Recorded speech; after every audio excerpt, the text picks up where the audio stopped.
Ռուսաստանն ու Չինաստանը վետո դրեցին Սիրիայի հարցով ՄԱԿ-ի անվտանգության խորհրդի նոր բանաձևի վրա։ Կազմակերպությունում Միացյալ Նահանգների դեսպանն այդ երկու պետություններին մեղադրել է նրանում, որ չեն ցանկանում Ասադի ռեժիմին պատասխանատվության կանչել քիմիական զենք օգտագործելու համար։ Ֆրանսիայի, Մեծ Բրիտանիայի և Միացյալ Նահանգների հեղինակած փաստաթղթով առաջարկվում է վիզային և ֆինանսական սահմանափակումներ կիրառել մի շարք ֆիզիկական անձանց, կազմակերպությունների և ընկերությունների նկատմամբ, որոնք ըստ բանաձևի հեղինակների առնչություններ ունեն Սիրիայում քիմիական զենքի կիրառման հետ։ Բացի այդ, առաջարկվում է նաև արգելել զենքի մատակարարումը սիրիական զինված ուժերին։ Վերջին 6 տարվա ընթացքում Մոսկվան 7-րդ անգամ է օգտագործում վետոյի իր իրավունքը կանխելու Սիրիայի դեմ պատժամիջոցները։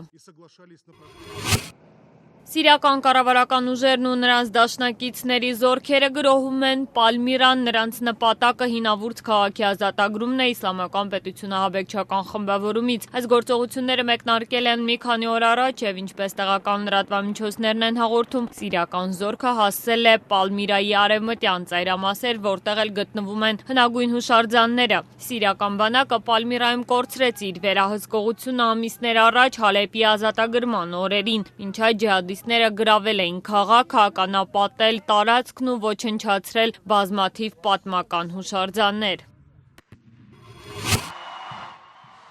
Միացյալ Նահանգների նախկին նախագահ Բարաք Օբաման և նրա կինը Միշել Օբաման Penguin Random House հրատարակչության հետ պայմանագիր են ստորագրել իրենց հուշագրությունները հրատարակելու վերաբերյալ։ Գործարքի մանրամասները պաշտոնապես չեն հաղորդվում, միայն հայտնի է, որ մեկ գիրք գրելու է Բարաք Օբաման, երկրորդը Միշելը։ Financial Times-ի տվյալներով հրատարակչությունն Օբամաներին վճարելու է ավելի քան $60 միլիոն, ինչը պարբերականի գնահատմամբ ռեկորդային թիվ է։ 2004 թվականին Բիլ Քլինթոնը $15 միլիոն է ստացել իր հուշագրությունները հրատարակելու դիմաց, իսկ Ջորջ Բուշը մոտ $10 միլիոն։ Penguin Random House հրատարակչությունն արդեն հրապարակել է Օբամայի 3 նախորդ գրքերը, այդ թվում հորս երազանքները ինքնակենսագրությունը, ծնվելուց մինչև Հարվարդի համալսարան ընդունվելը։